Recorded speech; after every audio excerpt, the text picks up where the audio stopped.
All right, welcome back, everyone, to Emergency Minute. This is episode 32 and the second episode for 2026. Hopefully you enjoyed our last episode with medical malpractice attorney Stephen Crandall as we explored things that physicians and patients need to know about malpractice and, unfortunately, how broken the healthcare system is. If you haven't checked it out yet, shame on you. Just kidding. Don't worry, it's not too late. You can still check it out. Today's topic is AI in healthcare, and I have a fantastic guest who is an expert in this matter. Who is that, you ask? Dr. Josh Russell is a board-certified palliative care and emergency medicine physician, medical malpractice expert, health and legal tech co-founder and investor, and the current chief medical officer for UCP Merchant Medicine, where he's leading clinical oversight for IntelliVisit, a machine learning-based source of clinical reasoning being used in over 1 million urgent care visits per year. Crazy. All right, so without further ado, please welcome Dr. Josh Russell to Emergency Minute. Josh, thank you for coming to the show. Hey, John, thanks so much for having me. Yeah, so it's great to have you. So I wanted to give a quick shout out to Dr. Patrick O'Malley and the shift change application that he's been working on. That's actually how you and I met and have led to this podcast. And if you're a physician or healthcare professional and you haven't heard about this yet, it's a great platform and an opportunity to sort of connect with other like-minded entrepreneurs in healthcare that are doing anything from podcasting to running an urgent care to running a med spa to any other entrepreneurial type activities. So just a huge shout out to Patrick, who I always say is like the mayor of physician entrepreneurs. Yeah, if you're feeling like a fish out of water with your group, you'll be right at home on shift change. Well said. Well said. So to kick off the show, obviously today's topic is really exciting.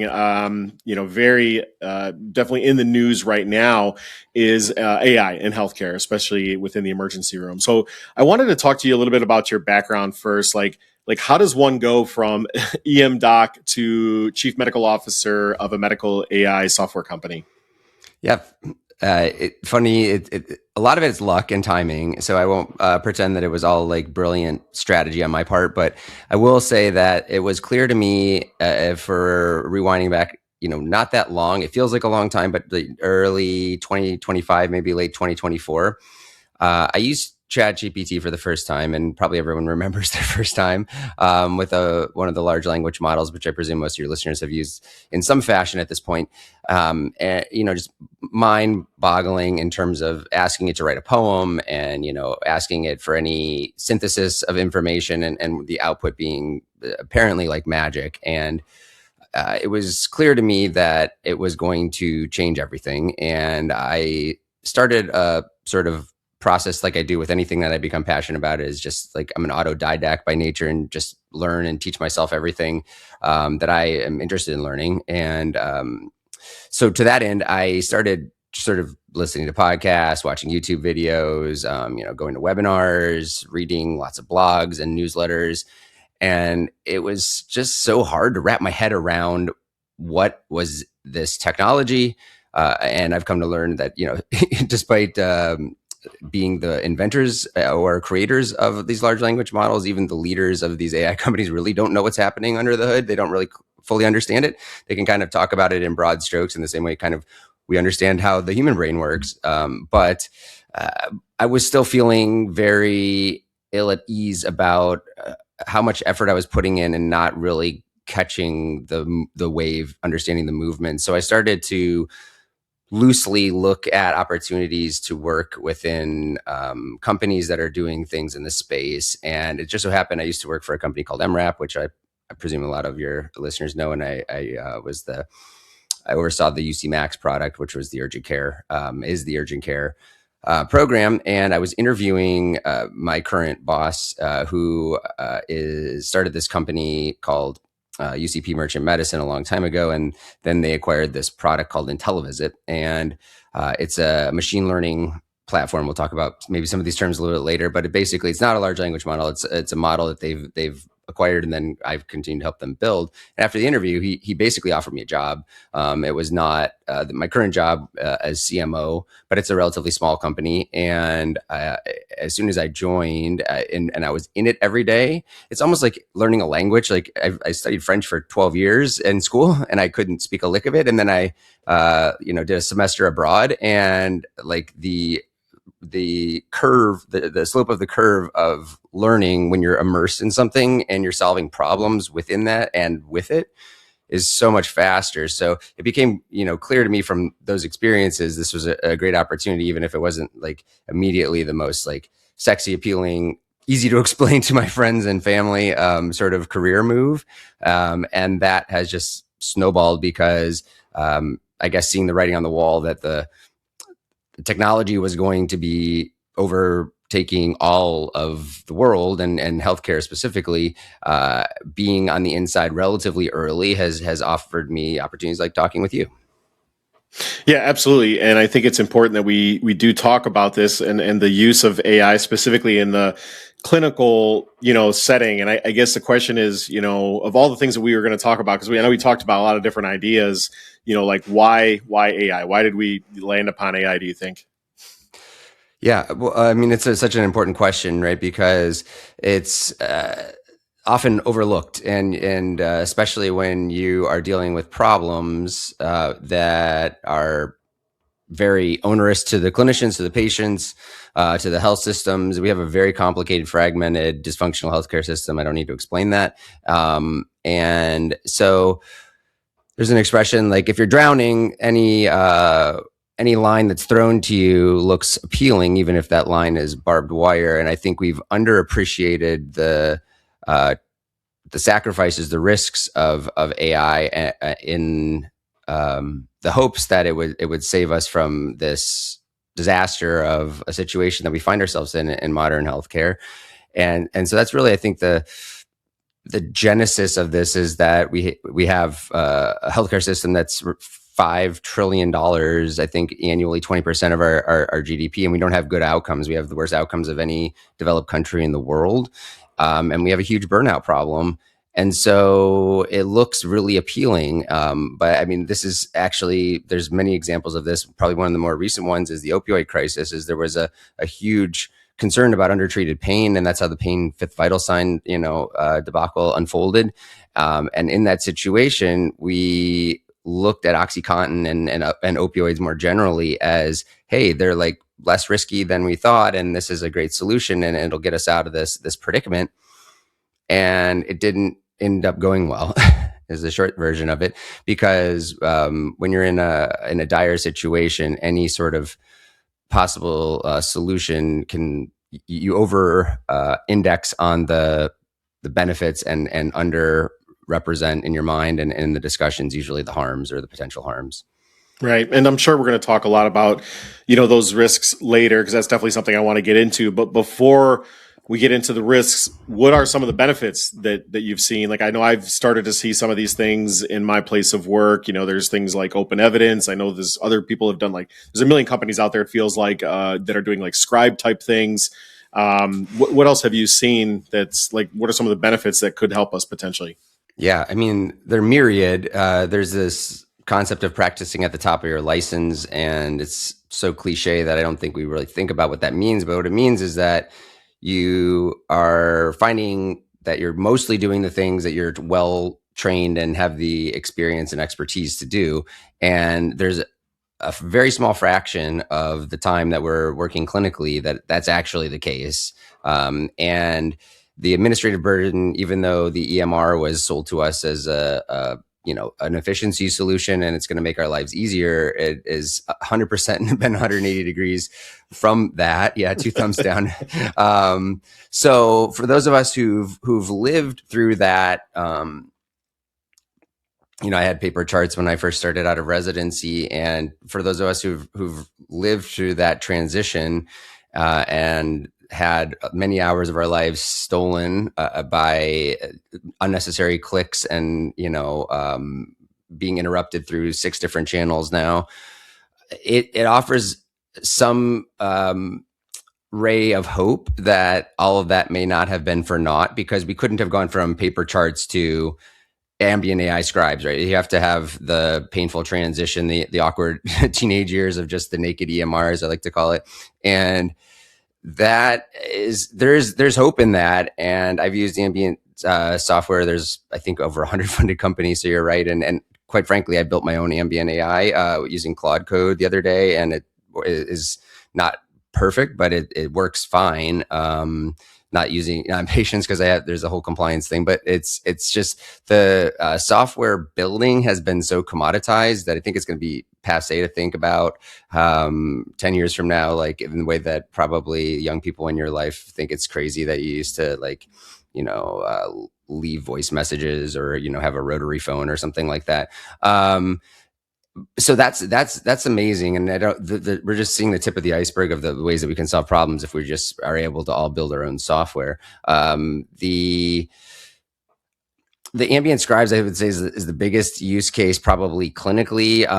Reference material is great, and I want to talk about the downside or the risks of that, because I see various use cases where people are just using it as they would have used UpToDate before, and then they find like OpenEvidence. I love OpenEvidence. I'm a good friend with one of the early employees there, Ethan Sparza, and so you get to talk to him a lot about what they're doing. I think they have a good mission. It's amazing to have something that's sort of clinician only focused, and you can really rely on what its output is because of the guardrails it has against pulling in stuff from influencers like wellness blogs and stuff like that.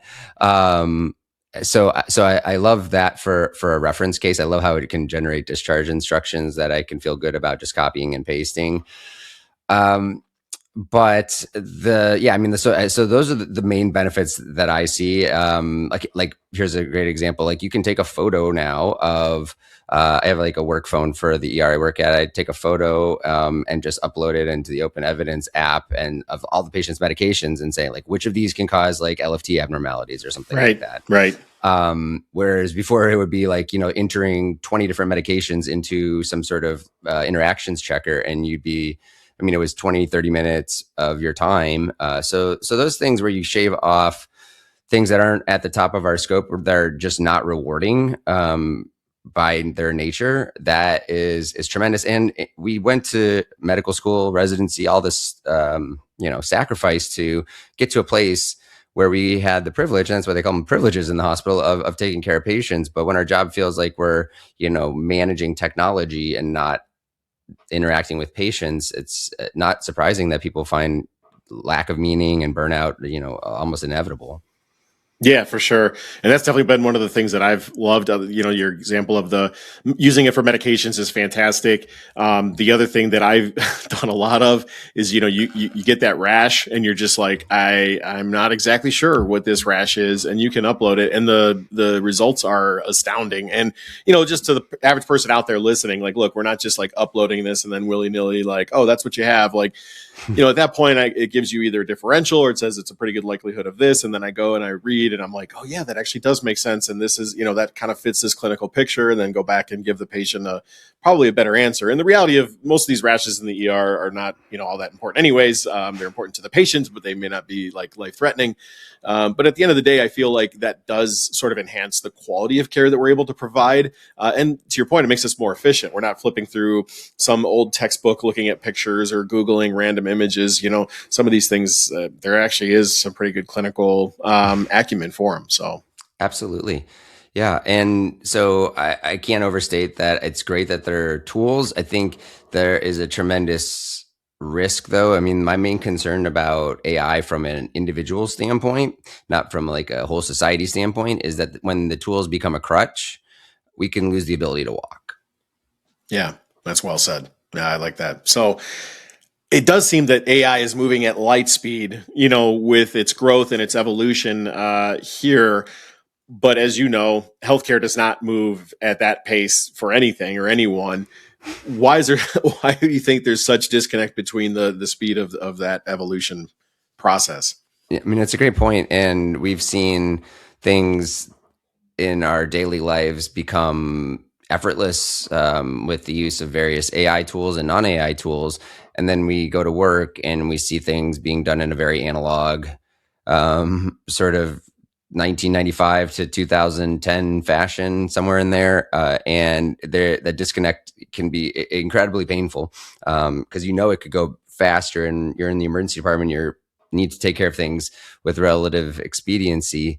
The real barriers are that healthcare in general is risk averse, and that's reflected in the two main sources of resistance or the governors against like rapid technology adoption, which have again trade-offs. They're pros and cons, but from the clinical applications side of things, there's the FDA and the FDA approval process, and from the sort of clinician interacting with the patient sort of side of the equation, there is all the privacy, HIPAA, and privacy laws, which is often used as the scapegoat for another phenomenon, which is because we have a healthcare system that's largely different for-profit companies delivering the healthcare. They silo their data, so this interoperability problem is, often HIPAA is blamed, but it is as much that this company doesn't want to share their data with this other company, because then if you're a patient of health system A, you're going to keep going to health system A, and they count on that revenue from you continuing to go to health system A, even if you're not that happy, because there's a cost of changing. But if you go to health system B, and you're going to have a better experience, the patient may be inclined to do that, but not doing that because health system B doesn't have all their records.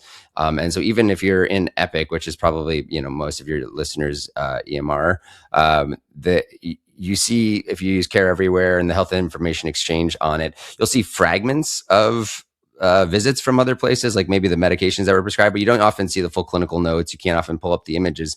And that is not HIPAA per se. I mean, it's partially privacy related, but it's more that they are protecting their claim on this patient, the lifetime value of this patient coming back to me, because I'm not going to let this other health system have full unfettered access to all the records from what's happened here.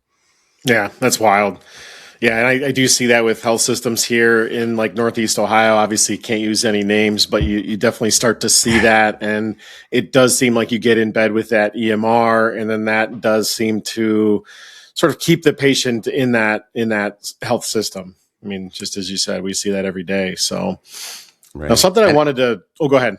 I was just going to say, and because the costs are patient safety related, then there's always that as the reason for not progressing. But there's also the converse, which is how many patients are getting delayed care, are getting inaccurate care, and the technologies that are being withheld or inhibited from being released into the market, or even on a health system level, like you can't use this thing in our system because it hasn't passed like SOC 2 and all these different high trust. There's a million different like security and safety things. Not saying that's not important, but there's like an expression: don't compare me to the almighty, compare me to the alternative. And so, we're not dealing with perfection. So it's not that the comparator should be an ideal case scenario. The comparator should be the real world scenario. In the same way, like Waymo gets blamed, the automatic driverless Ubers or Lyfts, basically, that exist in several of the larger cities in the United States.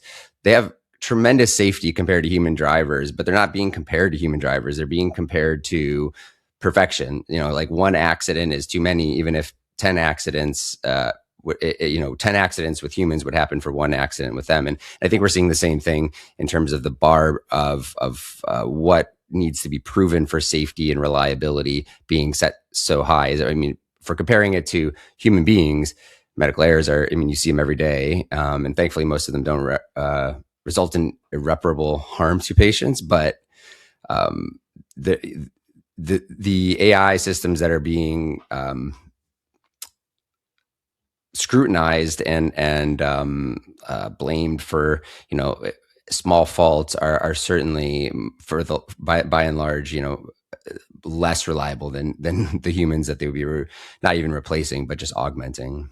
Yeah, and that's critical too. And one of the things I did on my last show is I talked with a medical malpractice attorney, and one of the things I told him is like, look, in the emergency room when I'm juggling, 25 patients active at one point, which is not safe or ideal for anyone, you're juggling 1,000 balls in the air. You're gonna drop some, and you just hope that the ones you drop are either caught by someone else or the system that's involved and in place, or that you're able to detect it quick enough that no harm comes to the patient. And for the vast majority of these cases, it doesn't. But it does seem as we get sort of pressured to see more and more and have less and less available to us, this at some point sort of comes to a head. And I think the hope, what we talked about here in this last segment, was that AI might be able to bridge that and help us get to that point where we're more efficient with those same, or God forbid, fewer resources. Yeah, I love what you brought there about the juggling, so many balls. Is that 20 is amazing. I could juggle 3, and I drop them pretty frequently, but it brings up the idea of our working memory, which is sort of just the neuroscience term for how much we can cognitively take on simultaneously. And it's anywhere from, I've heard figures from about 5 to 9 sort of pieces of information can be sort of held. And I think that's somehow like not directly related, but how they came up with the 7-digit phone number. But basically, if you can recall remembering phone numbers, but basically we cannot deal with too many plates spinning or balls in the air, whatever metaphor you would like to use, before our ability to reason gets like to zero. Basically, it doesn't matter how smart you are, how well trained you are, you can't balance 10 things simultaneously. And so, I'd throw the question back to you: is when you're juggling these balls, how many of these balls seem like they are me working through the correct management or, diagnostic reasoning of a patient, versus how many of these balls are responding to messages, trying to cue who I should page and when I should page them, who's on call for this service, and it's going to change in 10 minutes. And that person's going to be like a little bit more likely to, come down and see the patient, whatever the case may be. I mean, where do you think the balance lies for you? Yeah, for me, it's just about keeping everybody alive. I hate to say that, but like when it gets to that point, which, for the average listener, it's not every single day, but like there was a shift last week where I had 25 active patients in the emergency room, and it was me and another PA. That's it. Wow. And that was active. That was not people who were admitted or people who were boarded. So at that point, you have to take a step back and just like, okay, I mean, you triage, you literally do mental triage, and you're doing this sort of mental gymnastics to be like, okay, hold on. Who's the sickest patient right now? What do I need to make sure that I don't drop one of their balls? Okay. What do they need medication wise, intervention wise? Have I ordered all the right tests? And you kind of start second guessing yourself, which is a good thing, by the way. Mm-hmm. And then you kind of just start working your way down. And sorry, I said this, I've said this for 3 years, making social media content. If you're there with a sore throat, or if you're there with a sprained ankle and you wonder, why the hell does this take so long? This is why. Because if you're there with the sore throat or you're there with a sprained ankle, at that moment in time, you're not that important. At that moment in time, I need to make sure that the people who are in septic shock, on pressors, and, did I order the antibiotic? God forbid I don't, order the cultures for the sepsis police to come knock at my door in the middle of the night. So I think at that point, it becomes a triage level. Now, that's not every single shift, every single day, although it does seem to be more frequent. But I think it's, to your point, there's only so much like data that we can sort of digest in a short period of time. And I'd be, I know this is going to sound like I'm being very egocentric for ER docs here, but I would challenge any other profession on earth to see if they could quantify the number of decisions and the amount of data that we digest in a 12-hour shift. And I think ER docs would be as high as any. Yeah, I would have a hard time arguing with that. I mean, it sounds self-aggrandizing, but it's the reality. And that says nothing to do about the behavioral issues that we have to deal with, with our staff and with the patients. Thankfully, more with the patients, but on average.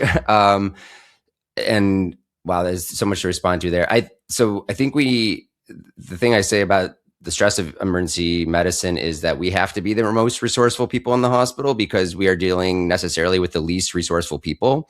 You can have any problem under the sun, and as long as you have one of these and a service, and you can press 3 numbers on it, you can get in front of a doctor in pretty short order. And so the people that don't know how to solve their problems for themselves or access a system in other ways are going to be in front of us, and that's largely like the sore throats and the medication refills or whatever the case may be. Not to say that it's always inappropriate, but it's just not going to be the top priority.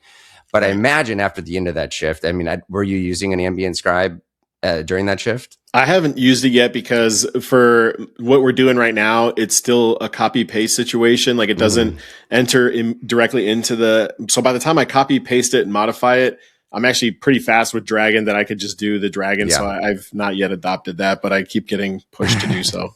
Well, so this is the times when I find the ambient the most helpful is when I have to necessarily give that working memory to actually ensuring that I'm thinking about the patient appropriately and administering the right medications in the right timing, have the right differential, all that kind of actual doctor brain stuff. And if you don't have the ambient scribe going at the end, you're sitting on a ton of cases that you have to now like recreate. It's like the most demoralizing thing at the end of the shift. But there's truly shifts like that where you don't have time to chart. So I do find it really helpful because at least jogs my memory for the, was it the left foot or the right foot kind of cases. Right. And even more importantly, from like the core function that we have is that you're not distracted by those administrative tasks piling up, at least from a charting standpoint. Because that you have technology supporting you so that at the end of the shift, you have not as onerous a task of recreating the events of every case. And that is, those kind of things are like, this is really a strong case for this being something that everyone should at least have some familiarity with and give a try to, because they've gotten a lot better. I tried one a year ago, and to your point, I could do a note faster because it was a huge, long, set of paragraphs for even simple cases, and it was often bringing things in that were relevant, leaving things out that were relevant.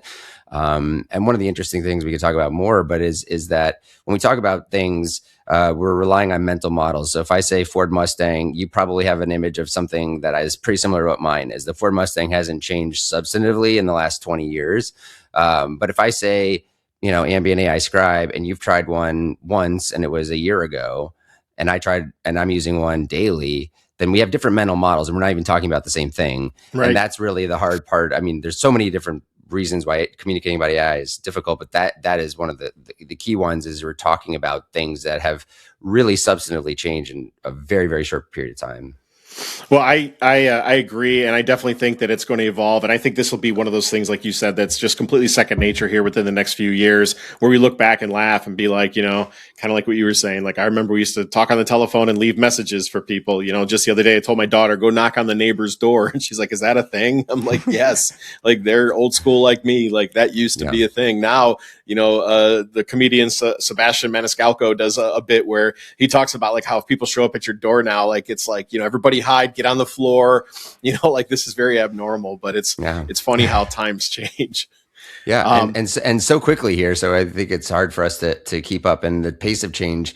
I wrote a blog post on my website. You can read it, but it's why the pace of change feels different to different people. I think you and I are, roughly the same generation, but if you're 70 or 80 years old, you have 70 or 80 years of life that you have to draw on experiences from. And you've probably also had some cognitive decline. So expecting people who are in their 60s and 70s to be as facile about this or keep up with it the way that people younger are is not possible. And we're getting to a point really where it's like probably the limit of AI progress is just going to be that people can't keep up with it no matter how young you are, because the pace is so fast.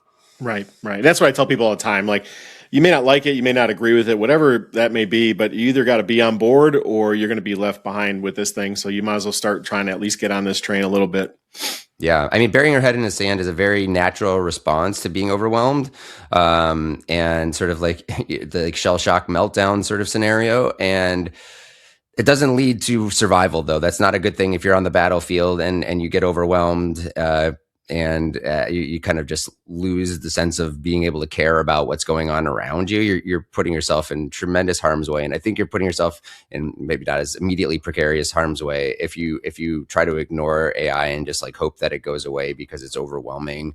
There's a quote from a past president of the AMA and regarding the fear that exists in all professions, but in medicine specifically, that we're going to be replaced by AI. And he said that in the near term, AI is not going to replace doctors, but doctors who use AI efficiently will replace doctors who don't.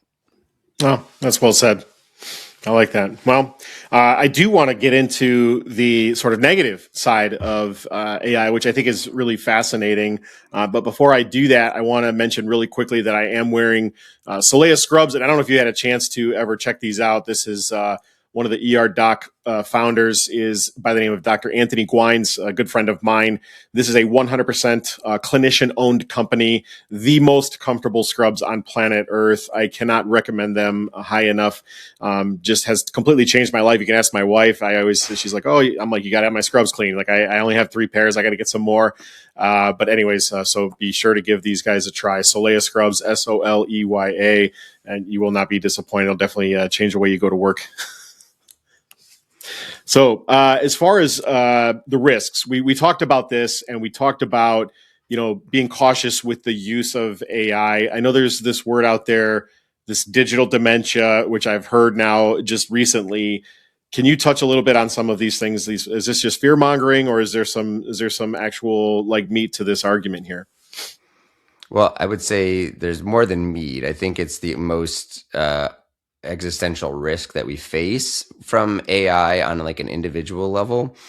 And the best comparator, I think, for AI, whether it's good or bad, there's I always debate. And there's a movie that just came out called The AI Doc, which I highly recommend. I think it does a good like high level summary. So in 2 hours, you can probably get caught up, as it were, with what the different factions are saying and what their arguments are about, is this going to save humanity or wreck humanity? The closest analogy to use sort of to place AI in context is this, like nuclear energy. Is it good or is it bad? Well, it depends. It depends on how it's used, and it depends on if the power of it is respected or not. And even when the power is respected, things like Chernobyl happened. So we have to take into account that we are creating something, especially towards AGI, artificial general intelligence, as a goal that would be smarter than us. And we don't, by definition, have the intellect to be able to control that.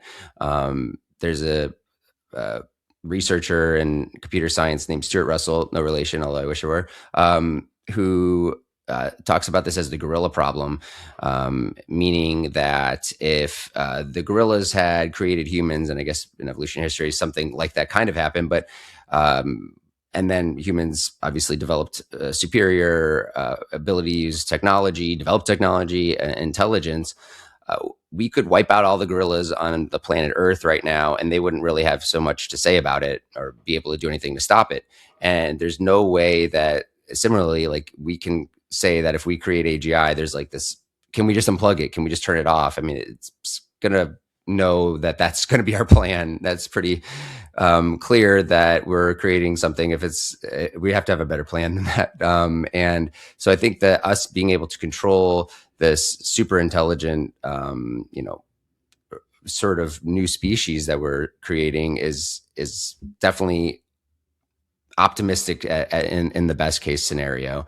So that, there's existential risks. And one of the things that is, there's a significant disincentive to be honest about these. If you're Sam Altman or any of the CEOs of these large language model companies, OpenAI, Anthropic, et cetera, because their, business is predicated on people not questioning what they're doing, not demanding guardrails. And they're even in such a place now where the amount of money that's coming in, they're willing to take risks from breaking the law standpoint in various different ways and say, well, we'll pay, $100 billion if it comes to that in fines, which it usually doesn't. But like in order to not slow this progress. Like the pace of progress is the main incentive, because there's nothing to keep these for-profit companies from doing anything other than acting like for-profit companies.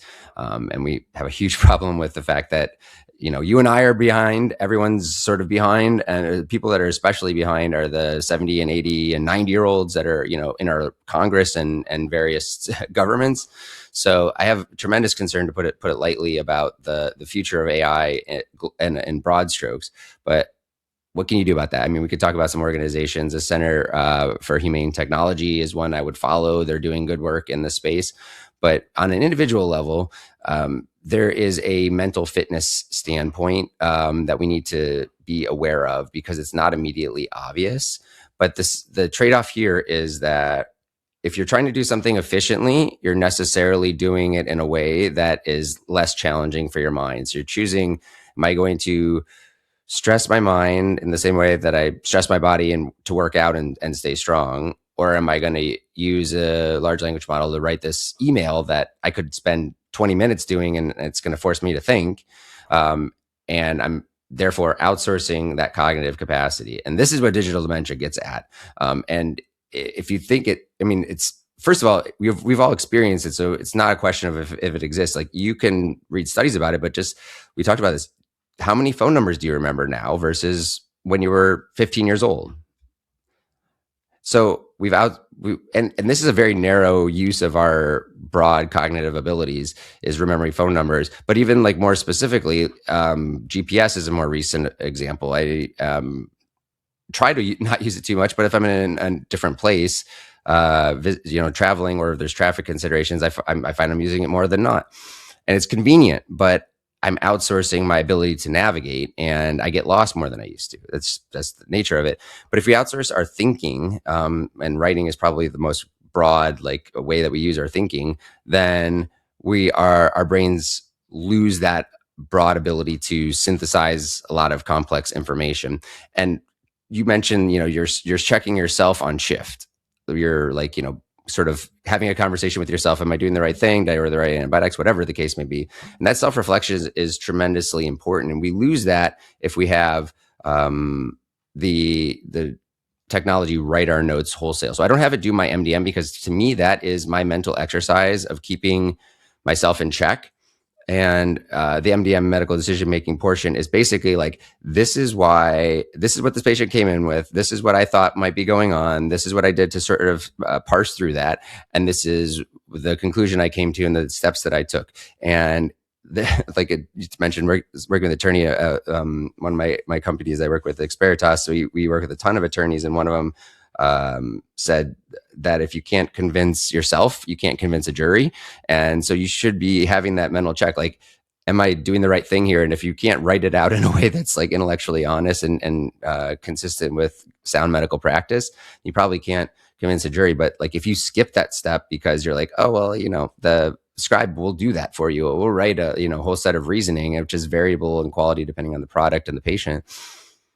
You're like, it's the movie WALL-E. Like, you're floating, you're using this like motorized floating wheelchair to get around instead of walking, and you lose the ability to walk. Well, I mean, losing the ability to think is much more critical for who we are as people, and broadly, it's what our value is as physicians. Largely is being able to be expert and use all of our experience and intuition to solve cases. Well, and that's the whole argument against being replaced by AI, right? Is that we still have the ability to sort of critically think and make those decisions. And so, to your point, like, I think there's going to have to be a time where you have that balance where I'm using AI to augment myself as a clinician, but not necessarily replace the sort of mental gymnastics and those sort of fitness, the critical thinking fitness that goes into that, right?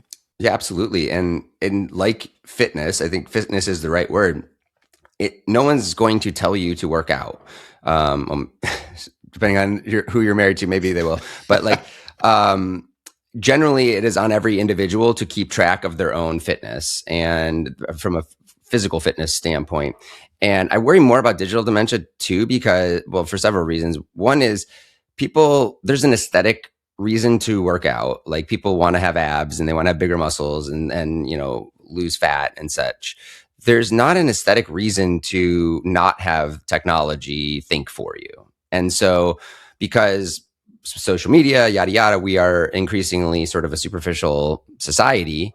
I think a lot of people that are working out on GLP-1s, whatever they're doing for their fitness, that are, if they're being honest, mostly about wanting to look good, and the importance of that.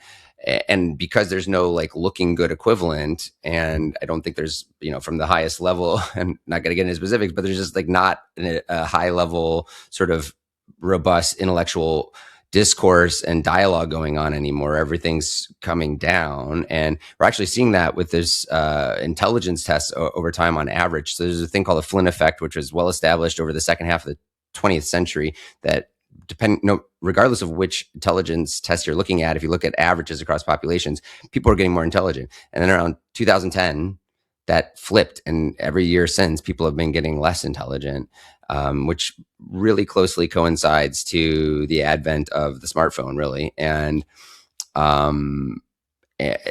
that doesn't have a lot of, the initial versions weren't doing a lot of thinking for us, but they were fragmenting our attention and making us use our brains in a much more passive way, if you even call it using your brain. And so there were effects noticeable about that. I think these effects could be a lot more dramatic. And there's a study, it's not been peer reviewed to my knowledge yet, but it was done in MIT students, and like the high level TLDR is that these were healthy brains, 18-year-olds, 20-year-olds at MIT, and over 6 weeks, they saw tremendous decline objectively. I think they were using EEG, but also objectively,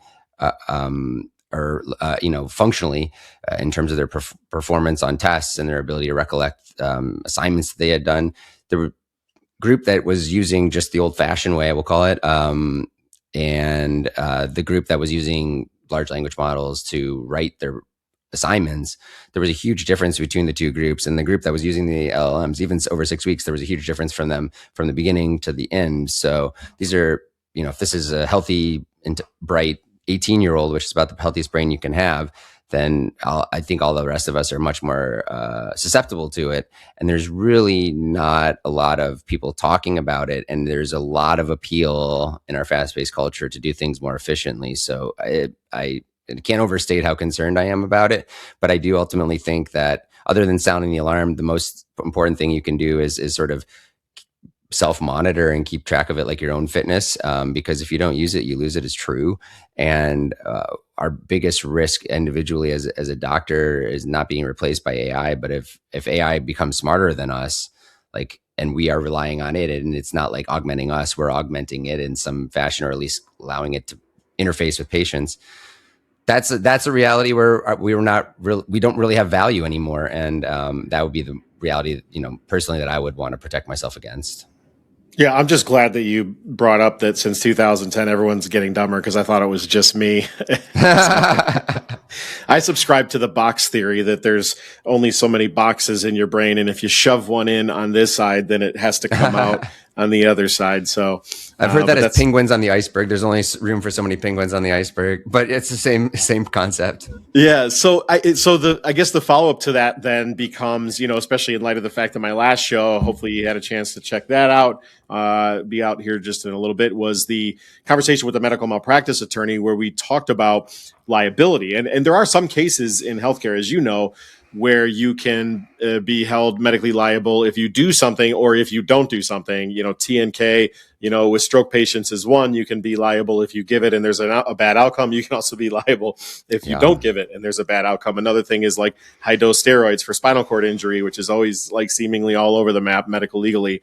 So like, where do you think where is this going to impact liability with AI? Because it's like, well, if you'd use it, there may be liability, but if you didn't, there may be liability too. Yeah, it's a classic damned if you do, damned if you don't kind of scenario. I just prefer those patients don't come in during my shift. That's the best protection against those situations. But yeah, I mean, I work with a startup called Experitas, which you've been a collaborator on. And So what we're doing is using AI tools basically to streamline the expert review process, and it's for lawyers predominantly, although we want to service medical boards and insurance carriers, anyone who's trying to evaluate the appropriateness of care from an expert standpoint. And so I work with a lot of attorneys, and I asked a lot of them this question. I think everyone's speculating is the first answer I would say, but at some point, the standard of care is going to become that you should have used AI in some scenario where some you did something allegedly wrong and something bad happened to a patient, in broad strokes.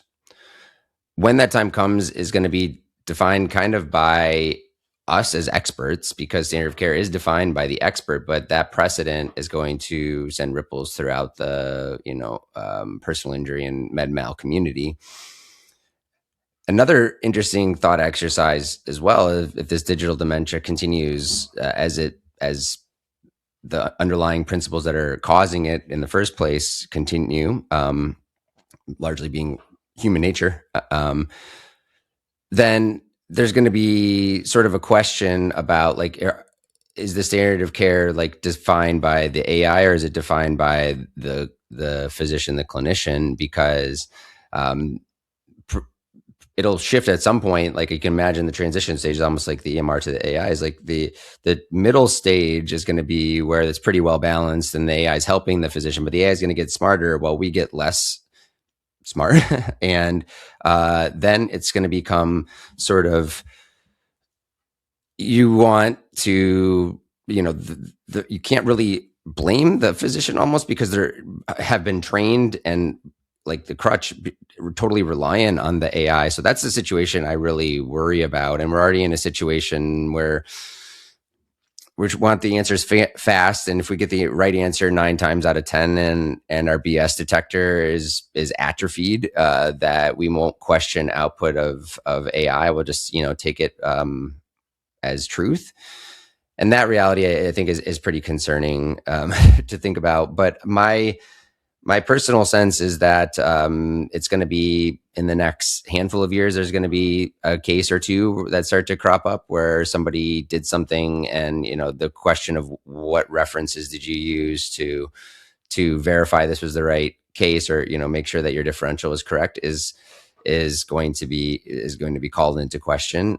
Thankfully, we have guidelines that are going to be the things, if you use OpenEvidence specifically, are going to be the first things that pop up. And so regardless if you use AI or not, like, you should be relying on the guidelines. So as long as there's a source of truth, and that's what experts agree on is the source of truth, how you got there, whether it's, just knowing the guidelines or using AI, is probably less material. But I think if there's like failure to consider something, and it's an unusual presentation of some type of stroke, like medullary strokes or brainstem strokes are commonly missed, posterior strokes of various varieties. Like, if you failed to consider this, like, did you think to put the symptoms into AI to check your differential, something like that?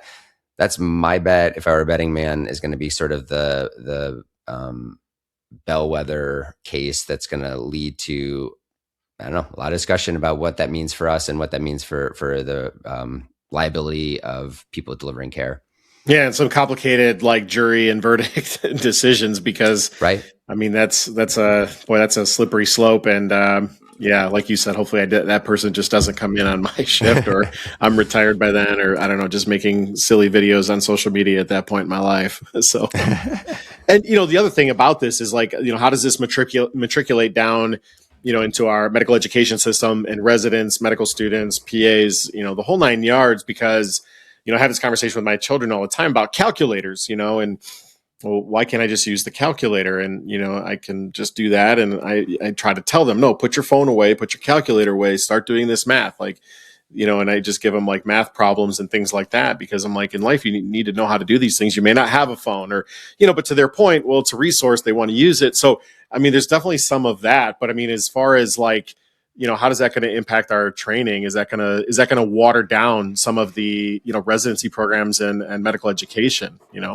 Almost certainly, yes. And the reason is, again, human nature. The genes that tell us to take shortcuts and the easy way are the ones that allowed us to survive and conserve our energy for when we truly needed it. So if there's a shortcut or an easy way to get what in the immediate term feels like the right outcome, the outcome that's desired, most people are going to take it. I mean, there's the famous like Stanford marshmallow experiment. I think it was done at Stanford, where kids could be given one marshmallow immediately, or if they waited 10 minutes, given 2 marshmallows or something like that. It was a test of, are you willing to suffer a little bit for a long-term reward? And most people were not at that age. But it was interesting. They followed these children for decades. It's been a while since I read the study, but they found that their ability to wait for that second marshmallow reward was super highly correlated with their success in life in general. And it's not clear if that's can be learned or if that's more your disposition, probably a mixture of both. But if you can't, in terms that are going to guide your own behavior, live in a way that you're willing to suffer and put in hard work for delayed gratification, there's never been more ways to get immediate gratification. So if you're an immediate gratification kind of person, you're going to find one or many ways that you avoid these hard tasks and doing the things that are not immediately pleasant, but lead to your long-term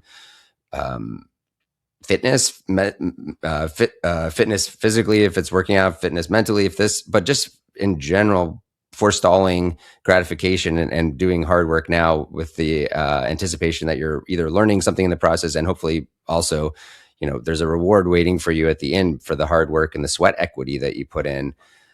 If that, I think, is the sort of the litmus test when I'm talking to my nieces and nephews and godchildren about the way that they're thinking about their homework and what did they get, and trying to like elicit from them at least like, what did you get out of that homework, that because you didn't like that you were doing it, but now is there something that you can see looking back on it that was meaningful, and trying to make those connections.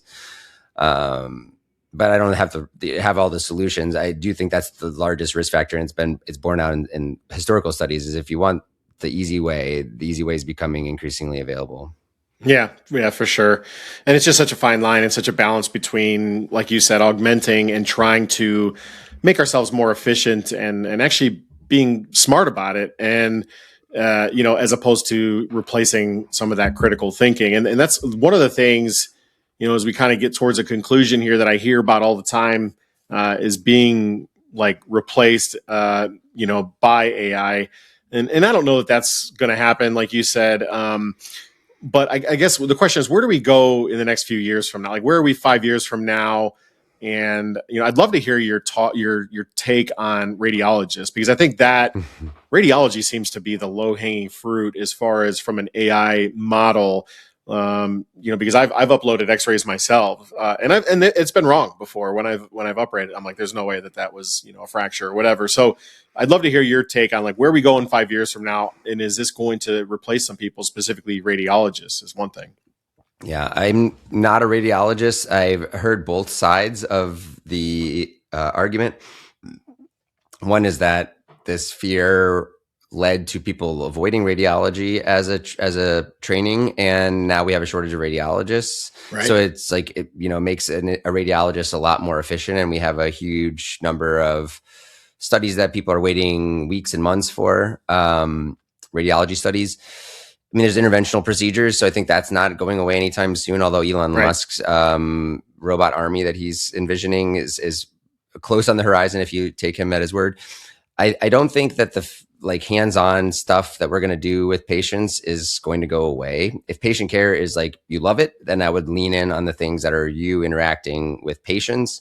And if you're in radiology and you haven't done interventional training, you could go back and do a fellowship, or probably just start. I imagine you could do without a fellowship, like some courses and get credentialed at your hospital to do those kind of things. But there's a term, it's not my term, but it's called like a portfolio career. And I've really bought into that idea in the same way you think about a diversified portfolio for your investments. The way that is helpful is that it hedges the downside risk of not knowing how the future is going to look.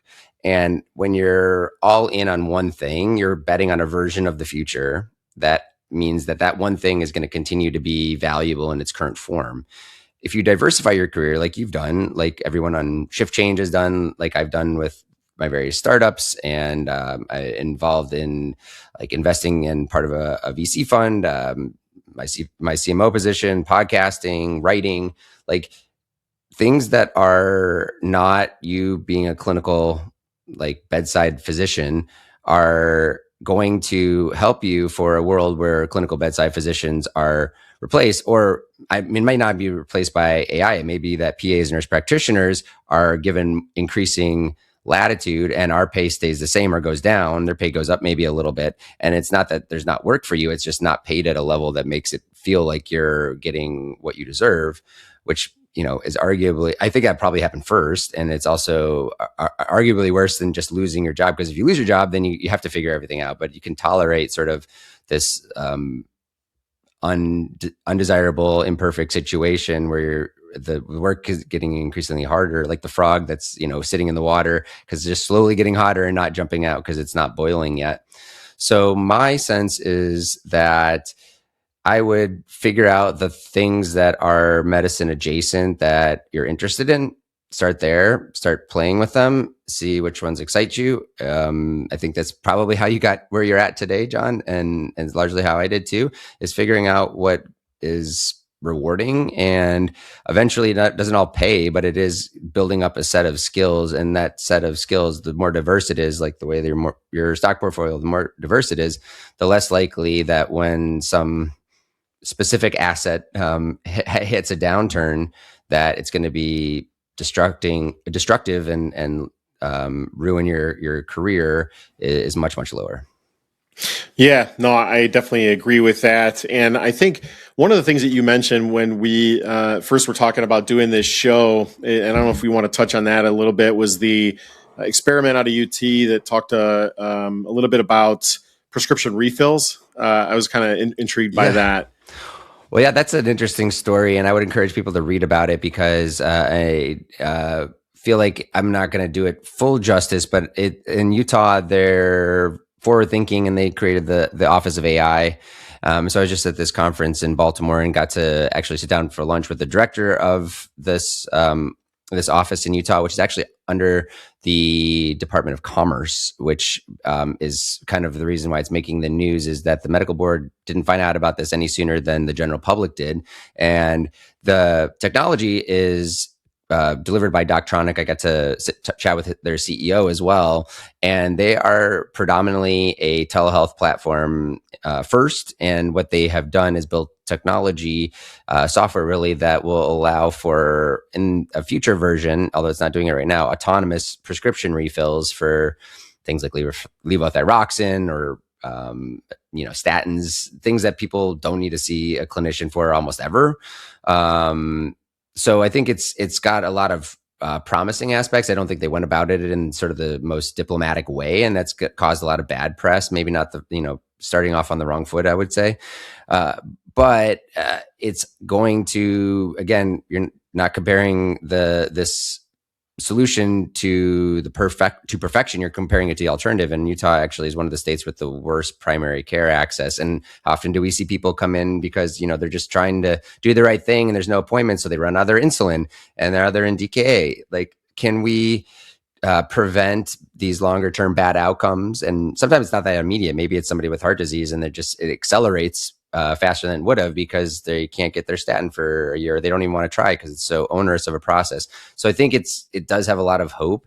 The no physician in the loop is a future version. They're using their telehealth network of doctors to sign off on every prescription, but it is like immediately you go to these kiosks, pay $5 or something a little bit less than that, I think, and you get a refill of a medication that, if you meet these criteria, like you've been on it for a while, your dose is stable, I think it incorporates your vital signs.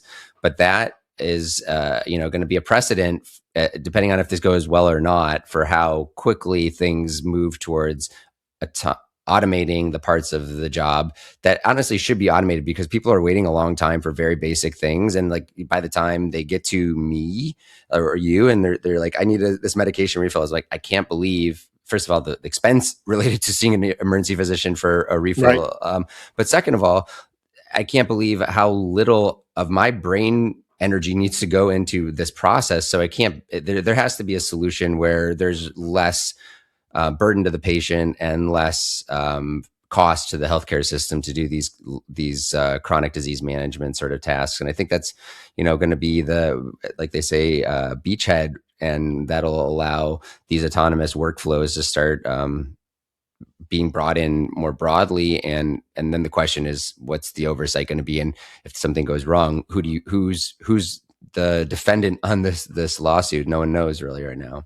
Yeah, that's just like wildly polarizing. That whole topic, that whole story is like, I'm fascinated by it because I can see the potential and how that could really help patients, but I'm also terrified at the same time.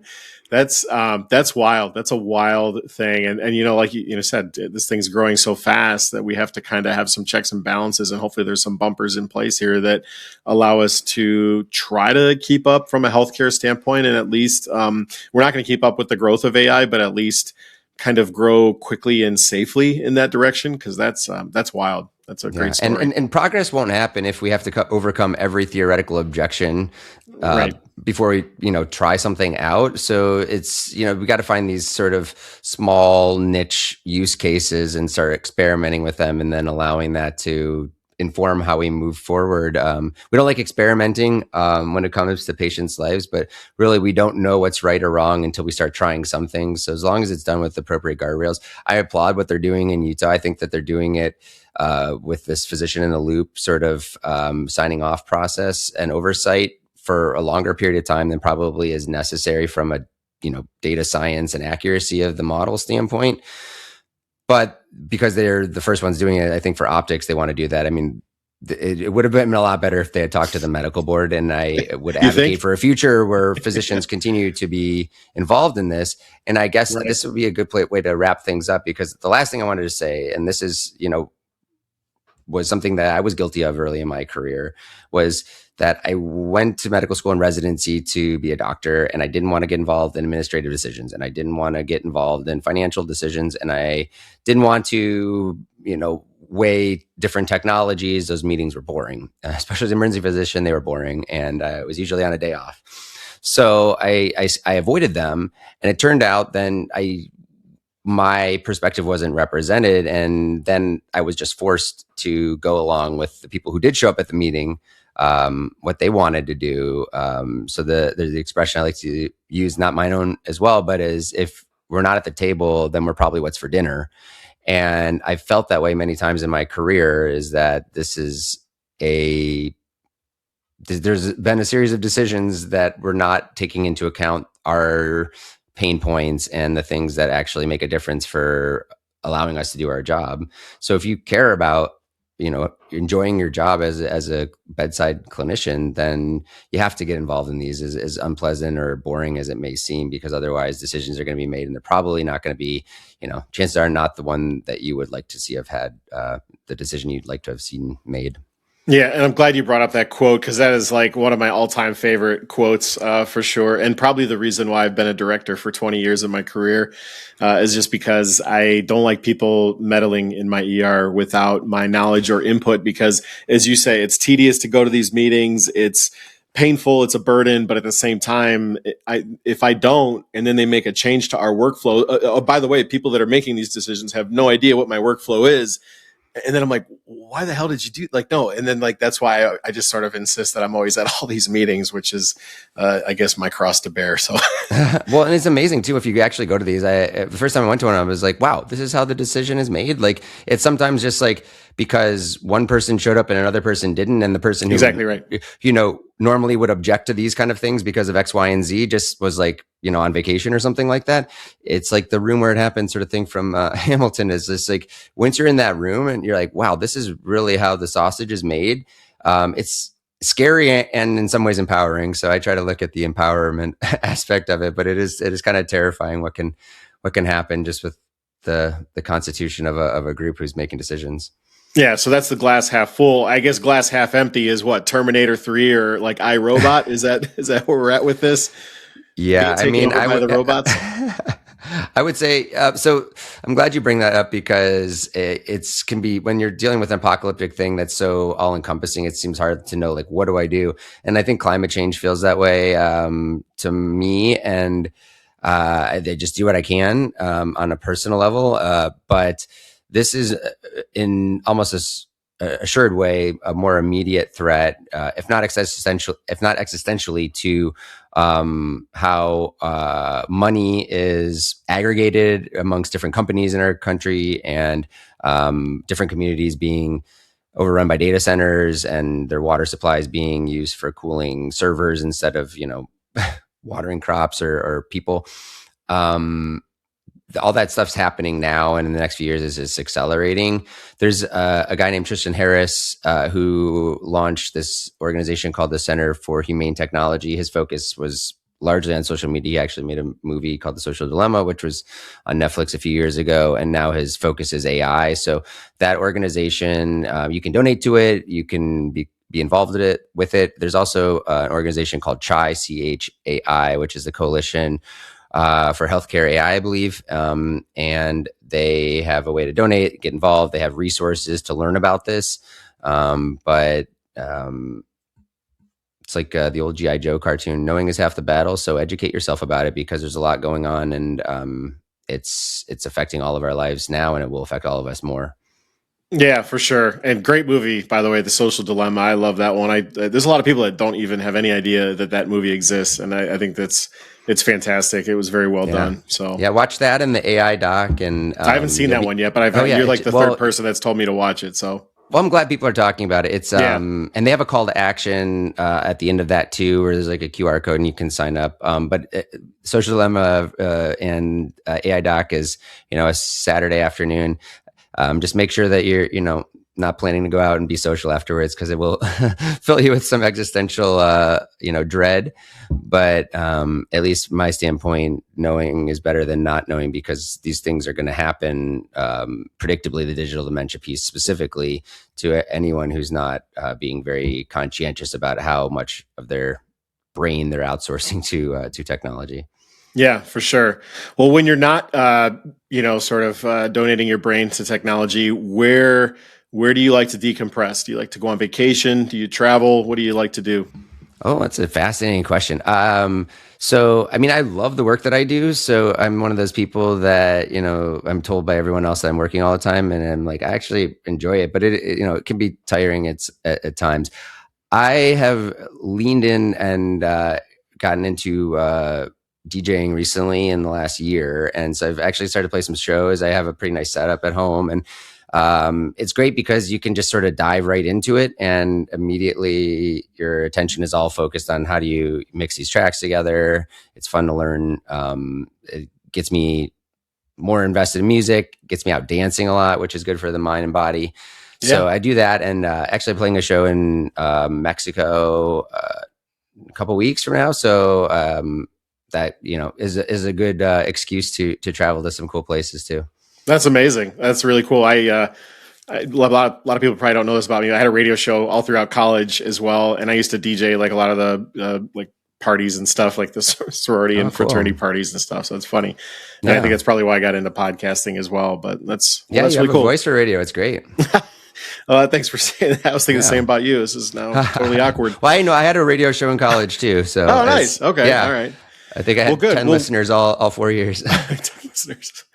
Where can people find you? Where can people find you on either social media? I know you mentioned your website earlier. We obviously put a lot of this in the notes for the show to help promote what you're working on. Oh, thank you. So my website is Josh Russell MD, all one word. So that's pretty easy to remember. My personal brand is the Focused Exam.com. So all one word, the Focused Exam. And I have a blog, and I'm appearing on a lot of different podcasts. My life is a little busy right now for doing my own, although I do have intentions of launching that soon. But I have a blog, and if you want me to speak, I take speaking engagements through there, consulting engagements. I do one-on-one coaching with physicians and all different sorts of professionals, executives, and clinical healthcare workers. So that's the best place to find me. And then I'm most active on LinkedIn, which is just you can get this from my website, but it's just joshua-russell.md, I think, on after the word LinkedIn, but you can find me by that name. And that's where I'm kind of posting all my thoughts and all the articles that are worth reading, which there are a lot of. Yeah, great follow for sure on social media. I'll definitely be sure to follow. I think I follow you now on LinkedIn, but I'll definitely make sure to do so. And definitely can't thank you enough for being on the show today. Tremendous conversation and insights into AI, which, like you said, is going to be something that we have to sort of be on board with and hopefully know our limitations. So can't thank you enough for joining us on the show today. Yeah, it's been a great discussion, John. I hope to be back again sometime and have you on mine when we launch. Yeah, I'd love to collaborate with you in any way, shape, or form, especially with our common love for DJing and music and everything else. That's great. Yeah, fantastic. Hopefully, the next couple shows that we have lined up, I have a one-on-one with a physician executive burnout coach, and I also have another lined up with a surprise guest that is going to talk a little bit about what it's like to fly in one of the Blue Angels. So I've got some cool content upcoming. But thanks again to Josh Russell for coming to the show today. And as I leave every show, as always, peace, love, and happiness to everyone out there. Cheers, everyone.